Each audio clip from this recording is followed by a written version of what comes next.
Footy and Frothies. Daggy's back with you, and Danaan's back again after his fantastic debut last week. His missus is pregnant as, could pop any time, so who knows? We'll keep an eye out for some waterworks in the next half hour, but we're here to preview round 15, 14 we're up to. 14, round 14. 14, and chat a bit of Origin. Yeah, what's happening, my friend?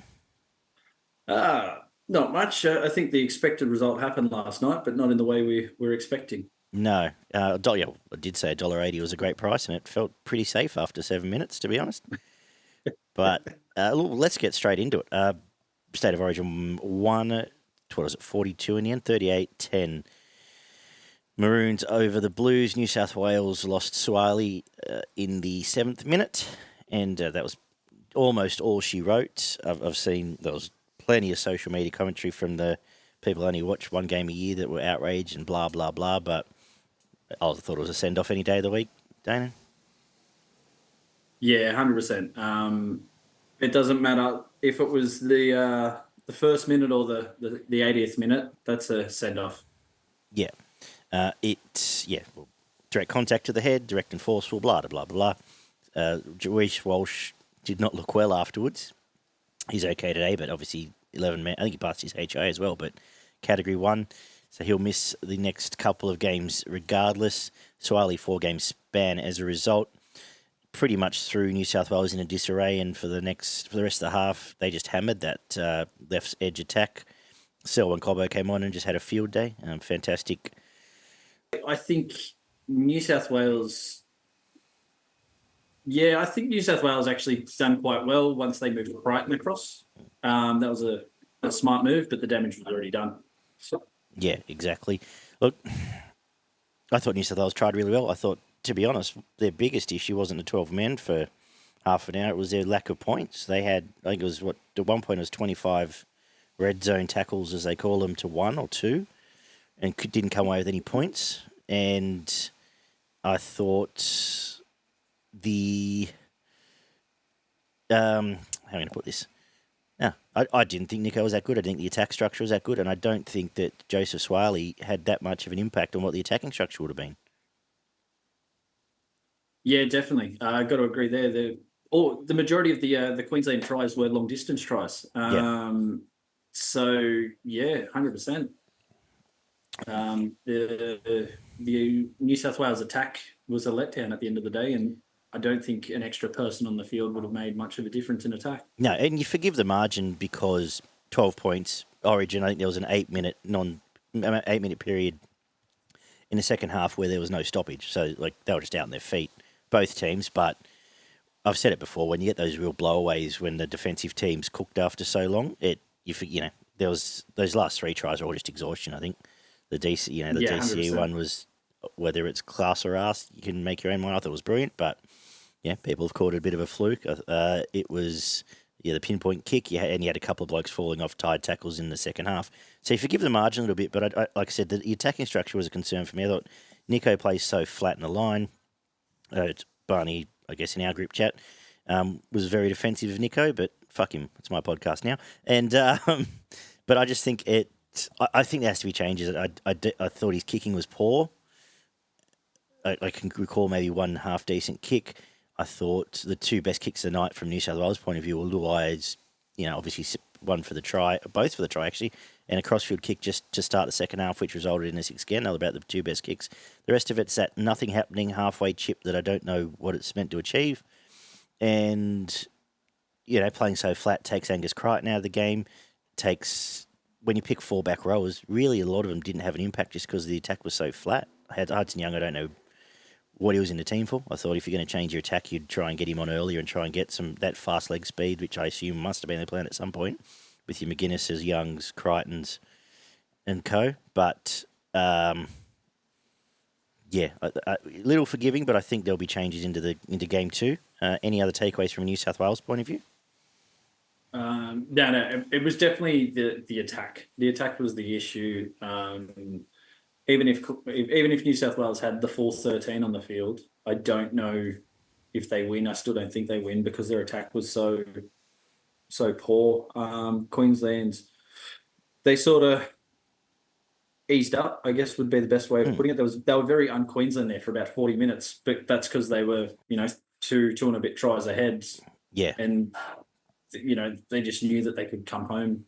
I think they were happy just to back their defence for a lot of it, to be honest. And that was it. It's just like these guys will get tired and we'll run away with it in the last 20 minutes. yeah. And in fairness, New South Wales, let's be honest, no other rugby league team on the planet beats that Queensland team at full strength. What, maybe New Zealand on their day?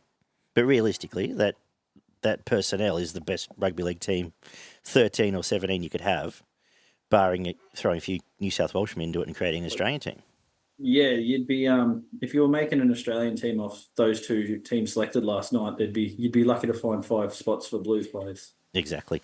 I thought DC, well, apart from his try assist there, his kicking was fantastic. Apparently the ground was quite good. The damper conditions, beautiful 40-20. Just when he had the chance, controlled the game. And it heavily involved second half. He was great. Ben Hunt just keeps doing what he does, tough as nuts, and rolls through and does his job for the first front and start of the game. And the rest all, I thought that Selwyn Cobbo was fantastic as well, but the rest all just went through the motions, did their job. Yeah, they didn't really need to do anything too flash. It was Hammer at the back. He's a talent. He's a massive talent. That kid. He's got a hell of a future in front of him. How good was it that they picked Cobbo on the bench? Yeah, and that solved an immediate problem, but then put one of the most devastating centres in the game with a constant overlap on poor old Zach Lomax. Yeah, exactly. I thought Lomax was good. I thought he tried his ass off, effectively had to cover 2 positions for most of that first half and looked almost New South Wales' only point of attack. Yeah, definitely. The way he went about going in his first Origin was, I think he's safe for game 2, definitely. You can't really blame the defence on him due to Suaalii being sent off. Took some hard runs, done quite well for a guy that isn't a winger. So he says, yeah. 224 run metres, yeah. Plenty. I think there's plenty of tackle busts as well. Tried his ass off. And Crichton, when he went across, did shore that up. Had a great game, Stephen Crichton, especially defensively. That could have been much uglier. So I dare say they're safe. Are there any changes you would make to this team? New South Wales, I would make plenty, but that's just you're allowed to share them. That's just because of the way I am. Edwards is in for Teddy. I thought Teddy was fine, but Teddy just did what Teddy does. He gets in the way. Yeah, especially in his style of attack. Yeah, definitely. And Edwards, I think, is just the better fullback now. There's nothing wrong with saying that you were one of the best in the game, but someone else has now gone past you. Yeah. Suaalii is obviously gone. I'm potentially bringing in Latrell Mitchell. Yeah, I hate to say this, and I tried to think of, I don't know, people throw up, I suppose, your Burtons of the world, but he's got 2 pretty cruisy games here where Latrell can really, if Latrell can come out this weekend and tear apart, who are they playing? Someone not that great. Titans. If he tears them apart, he's got to be in a team. It's simple as that. And I would almost pick him regardless, just because you know what you get with Latrell. And that's exactly what I was saying to one of my mates today. We're having a chat about it, and he's like, "I wouldn't pick Latrell, blah blah blah." I'm like, he's almost like what Hayne used to be in a Blues jersey. Yeah. Doesn't matter how bad he's playing for the club. Once he put on that Blues jersey, he's pretty much like a Queenslander. He just he grows an extra leg. Well, people want to tell us that Wally Lewis is the greatest footballer ever. He did fuck all at Clubland. 20 games out of 24. It's only he put in a Queensland jersey and became a world beater. Exactly. And Latrell Mitchell's best position, personally, is centre. I agree. Yeah, 100%. 100%. Moses is in for Nico. Yeah. Do you move Nico to 6 or do you keep Luai? I would keep Luai. Yep. I don't have Jake Trbojevic in my side. Okay. Who are you looking for? I don't think... Are you looking for a Stefano, a Paulo, or... So, Mitch Barnett is obviously the next one. Absolutely. With the way they've selected, but there's no point having somebody like Jake Trbojevic to start make 20 tackles in 20 minutes and then be off for the next. I can only 60. assume the plan was to have him try and play 60, and when they're down to 12, he was the one that had to go. But Yeah, because I don't understand the selection otherwise. Especially when I think Haas, did he nearly play the whole game? I don't. He played 53. He definitely It played felt more like than what Jake did, but he's a great tackler, and people are going to jump up in arms about one of the other players I'm going to say, but he's just one of those guys that I just don't think the Origin arena is there for that position for him, if that makes sense. It's you need that, a bit more impact. Yeah, I think. Yeah, the era of like your Hindmarshes, your Menzies even, but Menzies had a bit more strike, a bit more leg speed and footwork. Yeah, that workhorse back row doesn't exist anymore, whereas you had for years your Corey Parkers, your high-scoring super coach blokes to make 60 tackles, but now you've got to be Liam Martin does that and then puts blokes on his ass. That's it. And then leads kick chases. Realistically, and then, they had 3 of them last night in him, McInnes, and Yo. 100%. And that's too many. Yeah. I could understand if you justify McInnes playing dummy half. So, but Robson played the 80. I thought Robson's service wasn't fantastic at times either, by the way. But Olakau'atu, I think you've got to try and start Olakau'atu. He's not the guy that comes on and does that quick work in that back half of the half. Leniu was fantastic. Hudson Young, a bit of a non-factor because he couldn't be. So Hudson Young's another one I'd be getting rid of for Burden, just to have that. No fault of his own, yeah. No fault of his own, but Olakau'atu played better, so he keeps the spot. But I'd be also getting rid of Yo. Well, I think you can't have both. You can't have all 3. Exactly. So I'd be getting rid of Yo for Appy. Okay. Personally. But then can you play 2? And you then play 2 small bodies on the bench. Yo is one of the best locks in NRL. Yeah. Pretty much every side, bar probably the Broncos, up as their starting lock. He proves that he just doesn't perform in Origin. The way Penrith attack is the way they try and play him in Origin, and it just doesn't work. Yeah. I think there's a spot for him, as you say, in that Carrigan mould, but only one of him. If you're going to have an explosive prop, if you have either a Paulo of years gone by or a start of season Stefano or something along those lines, but they don't really have that. So, I know that's not going to happen, and there's already talk that he's going to start the next game and be captain now. But again, if that's happening, is there a spot for McInnes? Because you can't have all of them in the side. They're 2 similar type of players. They're almost all there to make 80 tackles a game. It's like, well, we actually need the forwards to make meters, not just make the 80 tackles. Yeah, if Spencer Leniu had a partner in crime, it's a different game last night. And exactly, that's my point. So I think Olakau'atu can be that person. Because Martin was amazing and can play 80, and Angus Crichton was also very good. But Olakau'atu needs to be given, or they need to work something out and just tell him, see how Spencer played that time on the field. That's what we want you doing. We want you every second set. You need to have had a run, and we just want you making meters, and running over players. That's impact off the bench.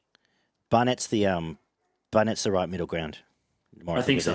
Yeah. I think so. The more I think about it, the more I think it's. I don't think RCG or Paulo deserve it. No. I don't think Stefano's just there yet. I think Barnett is, and people have been mentioning the Saifidi brothers. They should be near the scene as well. No. Who mentioned them? Social media. Okay. I love it. I wouldn't pick them for the Newcastle team most weeks, but anyway, that's a different story. 100%. I don't know how they've played Origin before, but yeah. So I think Barnett, but it comes down to minutes. Obviously, if prop playing his first game in Origin, how does the bench work if he does start? Yeah, that's right. But Appy, I would have Appy not just for very similar to what Grant, how he comes on can pick up the tempo, but Appy can also kick. You know what you can Appy has a kick out of dummy half, has which I some think is something we better missed. creativity. Robson feels a lot of the time like he just runs for the sake of running. Yeah. And even if, you know what, if you're going to pick McGuinness, pick him to start at 9 and do what they do with Ben Hunt. That could work. Like, give him the 20, and then, as you say, give Appy bring him on when Harry comes on. Pretty much. And, Fight fire with fire. Yeah, I mean, end of the day, New South Wales will do it. New South Wales always does pick the team they probably should have picked. Narrowly get beaten, and we'll all move on back to club footy land again. Anything, would you change anything for Queensland? Yeah, I would keep Cobbo in the starting side. I don't know why Tuolungi's out. I think he's had a great season by any means. He seems, I wouldn't say he was disinterested last night, but most club weeks he seems disinterested. And Cobbo was great. Yeah, 100%. That would be the change, but I think the way their team is set up, it just works so perfectly for Cobbo to be on the bench. It come out after the game. The plan was to have him on as lock if needed. Yeah, and he's just that big body. You could see that he probably could do it. Absolutely. And I think they just like the safety blanket of having.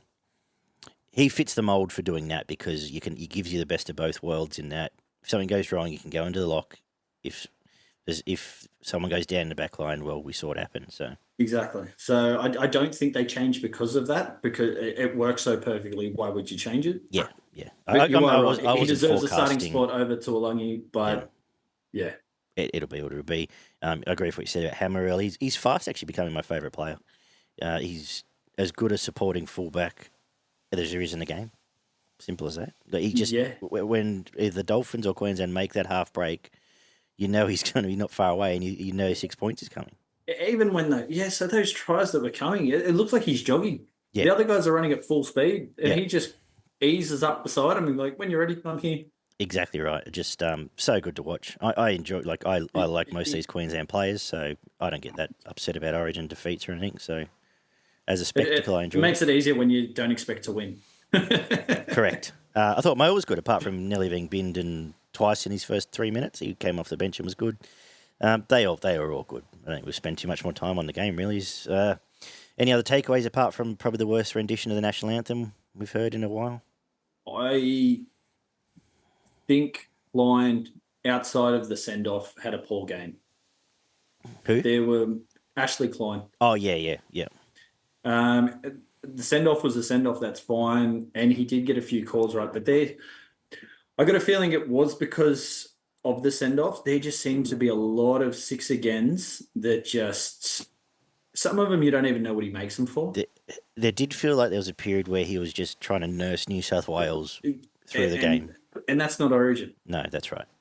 It's just, if, and that's what made it so, it felt inconsistent, because there was a six again for one, but the next tackle was exactly the same and it was fine. And then the other team would do it and it, nothing at all. And it's just like, just make it consistent, mate. But that's an Ashley Klein game.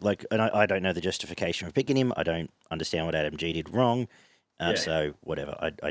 So I think he kept New South Wales in the game, and I think if G was the referee last night, Queensland probably get 60 points.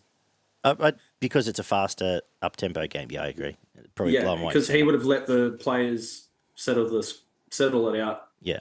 And he wouldn't have cushioned. It's like, hey, if you've lost a player, you've lost a player, but this is how the game's going. Yeah. No, I agree with that. I guess we'll move on. We'll discuss it all again in 3 weeks' time. And we will preview. Anything else caught your eye in rugby league land before we preview round 14?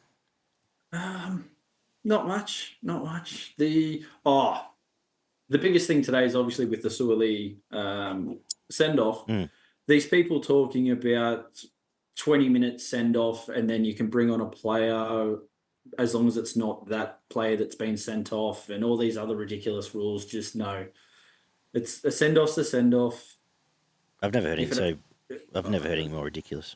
The crap that they were going on about today on the radio, it's just, you want to have 13 on the field? Don't do anything stupid. Exactly. Because, well, you know what you start getting in grand finals? You go and get teams line up Wally shitbags from reserve grade, break Nathan Cleary's draw, and then it doesn't matter because then Selwyn Cobbo's 18th man can come on. Yeah. It's a free hit. Exactly. That was my first thought. It's just like you're pretty much saying, Old mate from reserve grade, up you come. We've got the Panthers in the final this week. Yeah. Your job is to be facing a 12-week suspension when this is finished. Yeah. Who cares? We'll pay for it all. You have a nice holiday. Yeah. Whatever. Just terrible idea. Absolutely. And it won't happen straight away, but it will happen. I'll do it. Fuck, if I was a coach, I'd do it. Oh, 100% you would. Any way to exploit the rules. Exactly. Yeah. Anyway, no, I think that's... But it's typical storm in a teacup that everyone have forgotten by the weekend, and there'll be someone get hit in the head that's not a send-off and everyone be outraged that it wasn't a send-off come weekend, so it's just the media circus rolls on.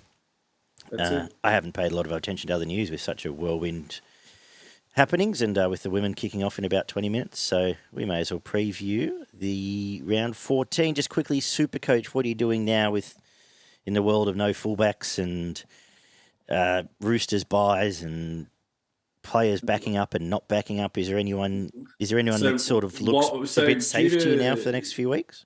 There's a few players that I do need to move on. Walsh is gone.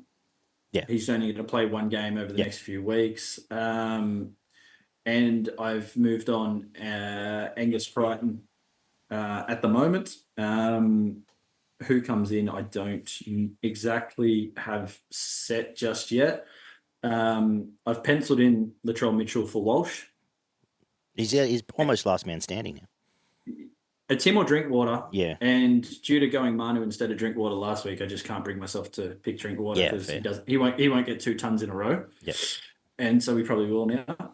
Tamari Martin is my other one due to finally move Plath out of 5'8" up into the second row.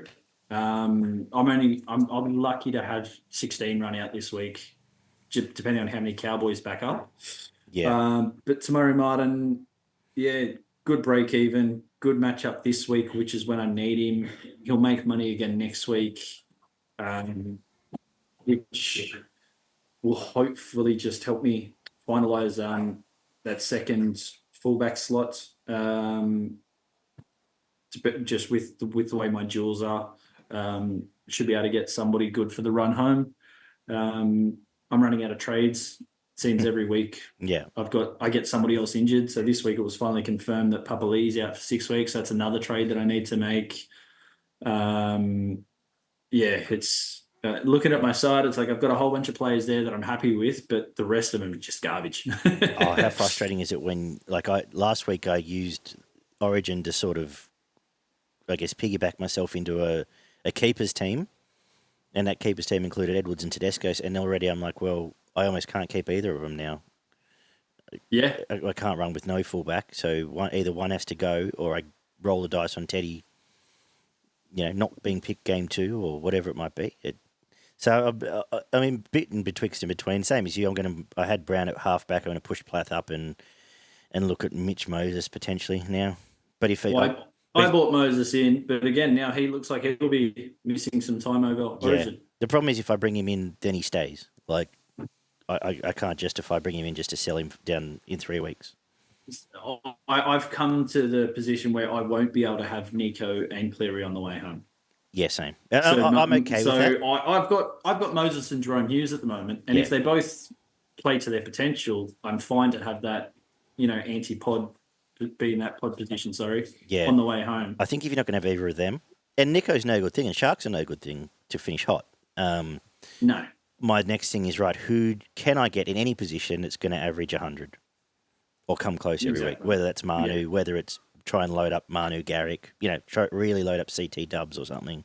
Yeah, exactly. And front row wise, I'm going to run with Sam Alafanu for a bit. I think he's on the right trajectory. He's going to get 80 minutes. So, he's somewhere. My front row is Fanua, Blake, Tapine and Cotter at the moment. So I'm pretty happy with that. Cotter will move up and I'll bring in Haas. But now that's probably not going to happen until after Origin. Yeah, and that's the thing. I've finally almost reached the point where I should have reached weeks ago. If in doubt, stay out, and just I'll cop the 15 players this week. Yeah, I know what you mean. There's been a few weeks where I've had to make a trade or two, and it's just you regret it the week after because they only get 20 points, and you're just like, now I'm stuck with this. Yeah, well, same as I sold Tamari Martin a month ago, and here we are now. So, anyway. Yeah. Round 14 kicks off at Friday night, Wynn Stadium. Is this weather hanging around to the weekend? I should have checked that because I can't imagine it's going to be pleasant down at Wynn Stadium. No, looks all right. So rain tomorrow, clearing my up. My brother got sent home from work today to make it home before he got flooded in, and he lives down the south coast. Yeah, so okay.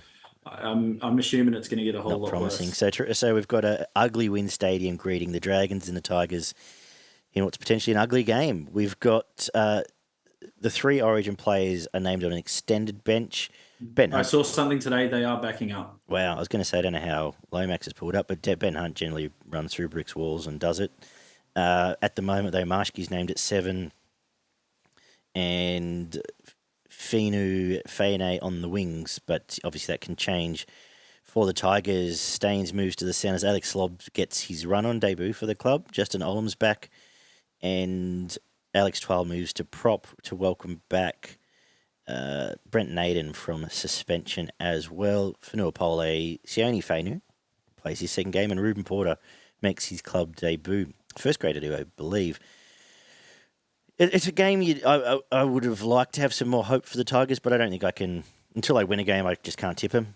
And if these Origin players back up, it's even more concerning. I think this is going to be an ugly game, though. I think wet conditions, be a slip-slidey affair, a lot of time spent through the middle.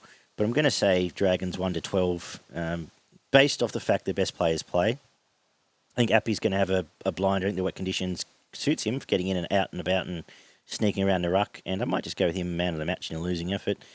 And first try scorer, we'll go for Justin Olam coming back to another slip-sliding affair. But I'm terrified of Moses Sully up against that back line potentially on an edge. I think he might come with a couple of tries at some point in this game. Jack de Bellin's on a heater as well. He will have a big game. How are you lining these two up? I've got, Dragons. I got them by 6. So yeah, that 1-12 bracket.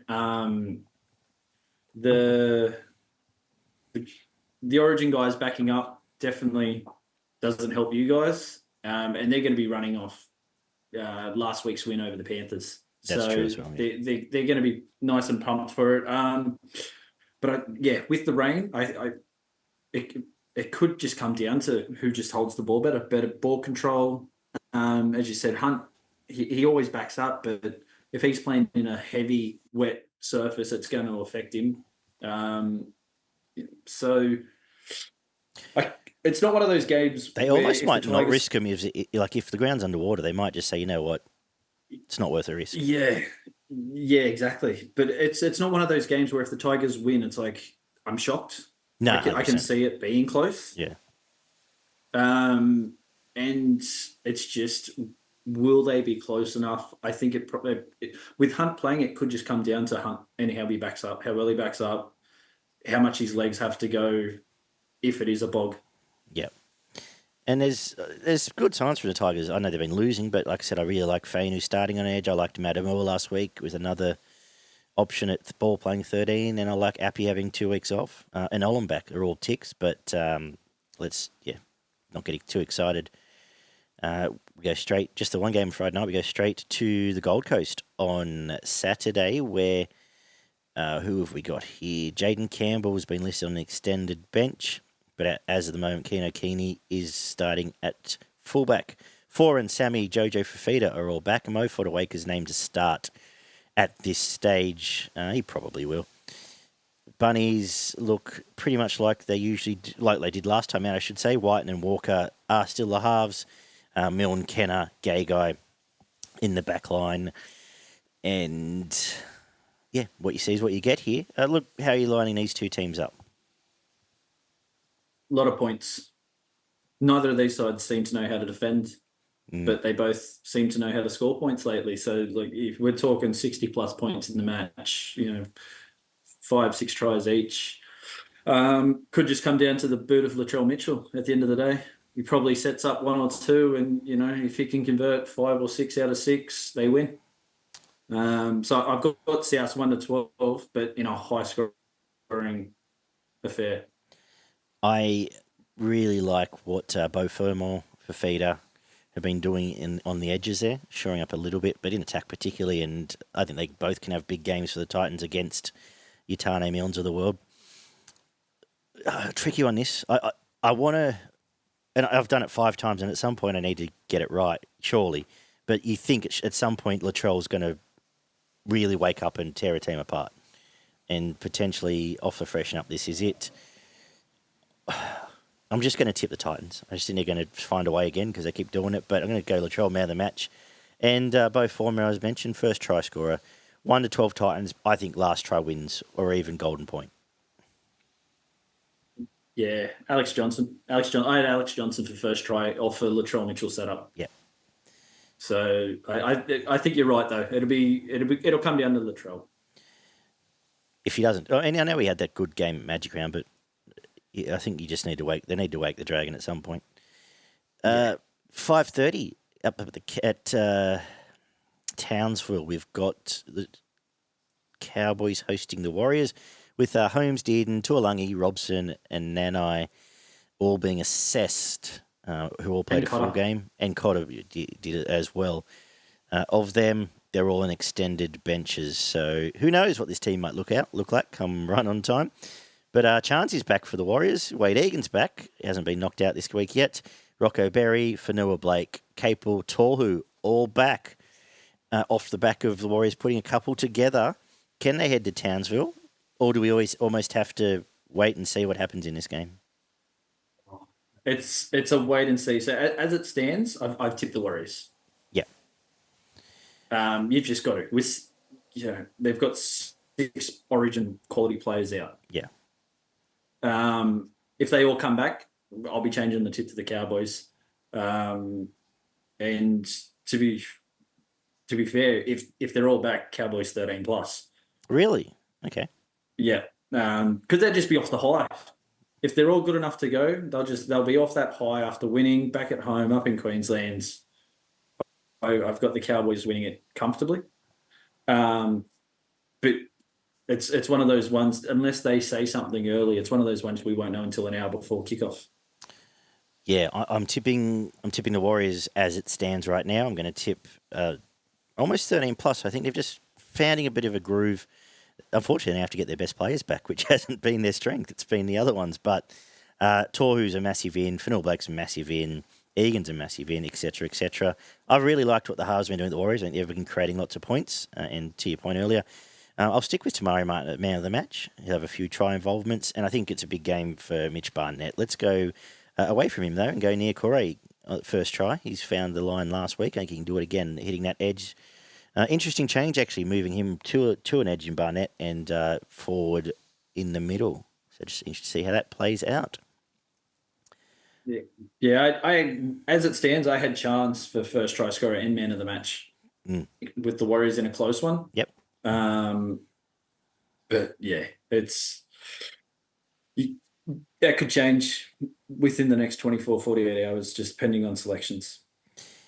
Broncos and Sharks at Suncorp. Another headline clash for the Sharks after shitting the bed in the last 2.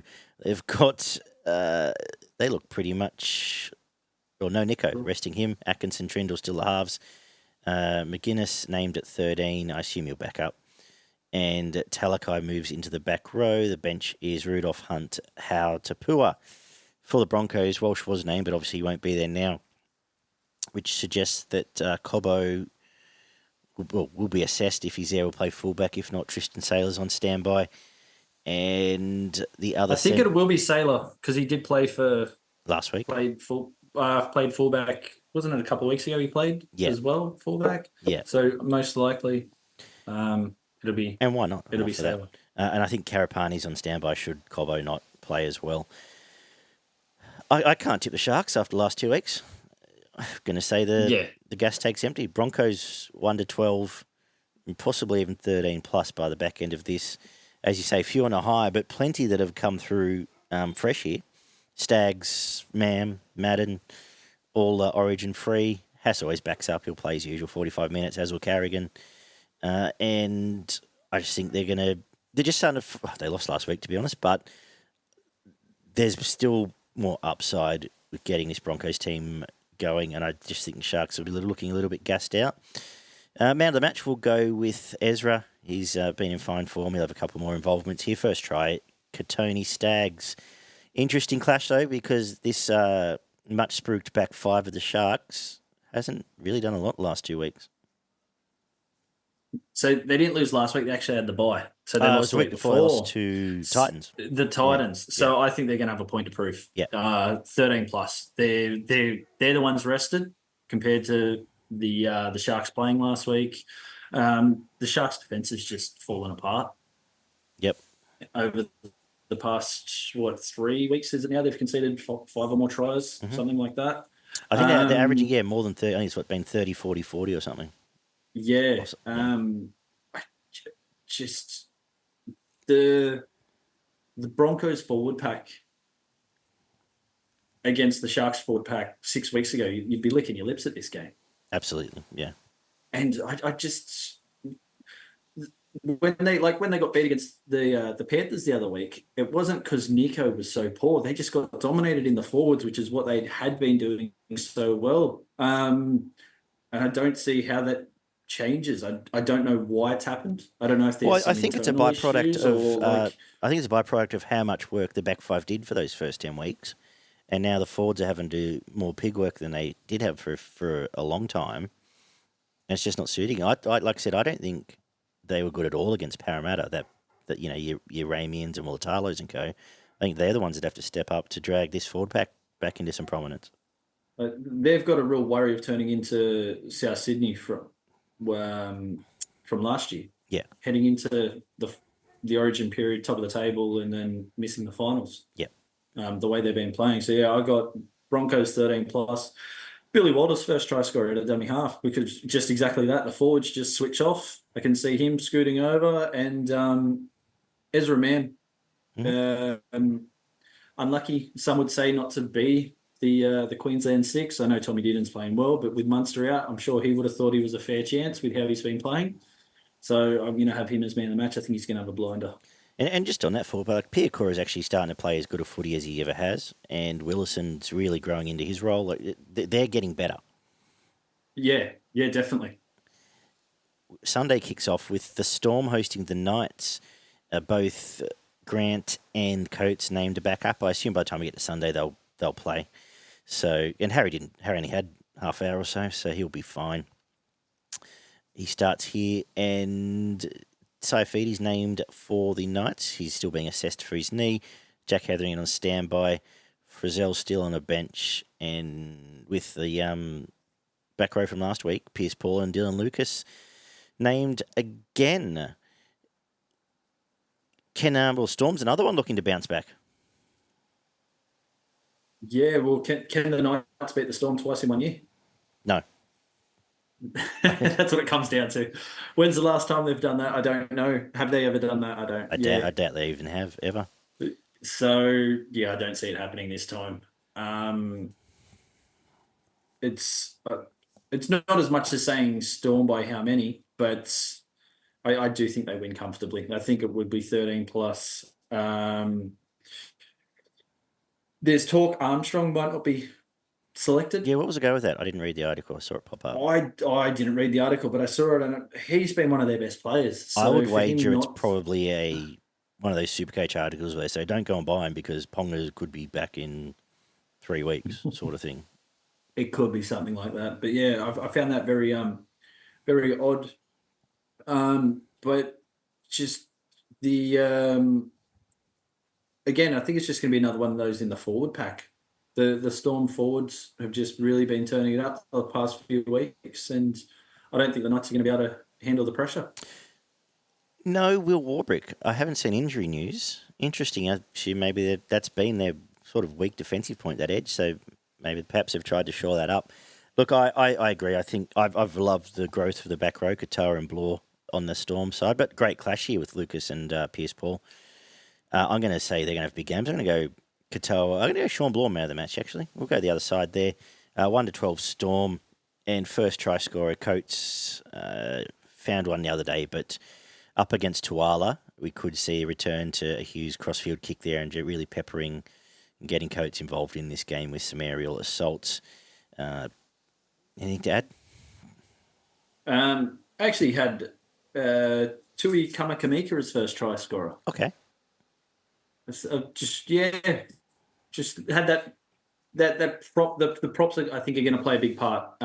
Especially with Knights missing one of the Sofidi brothers.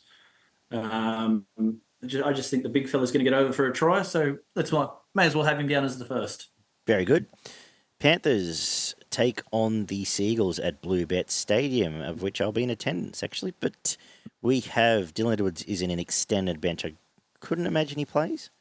Another one where they've named Edwards on the extended bench. Yo's named to start. Luai's named to start. Martin also in the side. So, again, I assume most of these back up. For Manly, again, DC named. Hopawade stays at fullback. And Tommy Talau onto the wing. Cooler Garrick the centres. Standard fare for Manly. No Jank Simpkin, who's headed there immediately. He's on an extended bench, so he possibly could come in, if not next week. And this backline for Penrith is a lot different to what we envisioned it looking like at the start of the year. Are they vulnerable, Danaan? I've tipped Manly. Okay, talk us through it. I just it's Edwards. Yep. Just Edwards not being there. I personally have even underestimated how important he is to that side now, and you could just see him not being there last week. I think they beat the Dragons last week if Edwards is playing. Yeah, absolutely. I wouldn't say he's the best fullback in the game, but he's the most important fullback to the way his club team plays, I think. Yeah, he's like the glue that just puts everything else together. Yeah. And Cherry Evans kicking, if he can kick like he did last night and put Laurie under pressure, I think he'll kick Manly to a victory. Yep. It'll be a real tight. Like it's not going to be a blowout or anything, but I can see it being a good old scrappy game, especially with this weather around.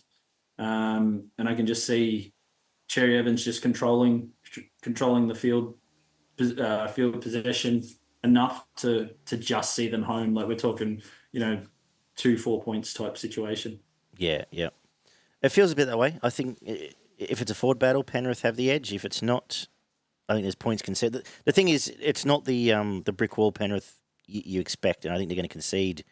I think they concede 24 points here, and it's whether they can come up with 24 in return is the concern. And I don't quite know. I'm going to tip Penrith just because they're at Bluebet. Luai, often okay if uninvolved at times. Origin game, I thought he tried his heart out, but didn't have a lot to do at times there. I think he takes control here and leads them round as he's done in the last month. So I'm going to say he pushes for the man of the match if Penrith do get home. Alamode, first try scorer, I really liked him growing into his role at Penrith, but I agree with what you're saying. This is one I could change at the last minute. Yeah, so I had Saab first try scorer with Cherry Evans man of the match. This is the third week in a row. There's some 50-50s that really make a difference in tippy comps. They're almost 2-point games, some of these, when you can get one back on someone above you or vice versa. How many did you end up getting last week? One. Well, I got 2. Don't worry, I know a lot of people that got 0. So so do I. So it wasn't the end of the world. But no, definitely not. It wasn't pretty. The Bulldogs get their traditional clash against the Eels on Monday at a core where, they get Stephen Crichton back, and obviously Matt Burton's pretty fresh. He's done nothing for a couple of weeks. Blaze Talangi comes into the centres with Simonson out for the season, unfortunately, so best wishes to him. Hopgood will back up with a 6-day backup, I imagine. Madison on an extended bench, but I was reading he's battling concussion issues still. So concerns with, what his future holds, to be honest. But that said, Tuolangi's been pretty good the last few weeks. This is a tricky one. How are you lining these up? I've got the Eels because Moses is there. Yeah. It's just that simple. All this talk about him into the Origin arena for game 2, they need to win if that's the case. Yeah. And it very well could be the winner of this game could be the next half.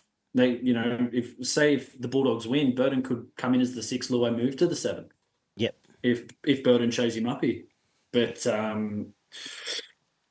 I think the Moses is going to just be as dominant like he was in against the Sharks last week. The weather probably brings it back down. I had it being a bit of a high scoring match. I don't know if it will be. I don't know how the weather's looking. I think the weather's okay after. I think worst of the weather's Saturday morning. So it still could be the high scoring match then, because at the end of the day, it's not going to be 10-8. Eels are going to let in 3 tries. Yep. At least 3 tries. Yeah. So we're looking at another 40 plus points in the game. And I think Moses will help the Eels outscore the Bulldogs.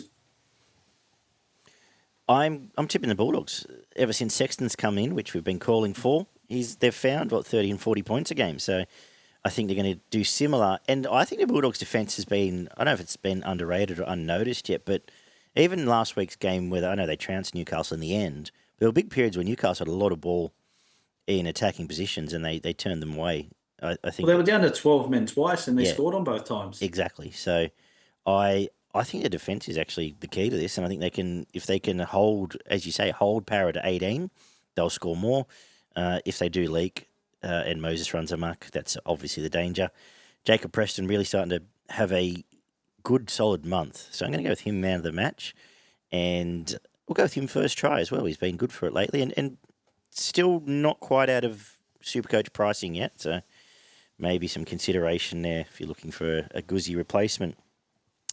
I had Carraz first try scorer. I actually do think the Bulldogs will start the hotter of the two sides with Dylan Brown man of the match. Beautiful. Anything got you frothing for the weekend? It's 6 days of football straight. I know the girls are playing as we're finishing up here, but Wednesday, Thursday, Friday, Saturday, Sunday, Monday. How good? Yes, love it. So we'll go and watch the girls now. I'm looking forward to seeing if the Sharks can rebuild against the Broncos. I'm also looking forward, should they not, to really sounding alarms and changing that pen to text for putting a line for them for this season. And I think that Storm Newcastle game is an intriguing one. I think just really finding out where both teams are potentially at the moment. Thanks, Danaan. Good job again. Thanks for having me. Good luck for this week and the week ahead, a week after, should Bubs turn up. All the best. Keep us posted. Yeah, we'll do. It's by the sounds of what the doctor said today, it's only a matter of time. So I'll be here next week. It's all good. Oh, thank God. All right. Thank you, mate. Take care, guys. We will talk soon. Leave us some feedback below, especially on YouTube. And let us know your thoughts. Who do you pick in the Origin team, if any changes, and what you make of some of these games ahead. And we'll be back, hopefully, to review some of the footy this week as well. Get back on track with some review stuff going forward. Thank you, guys, and we'll talk soon.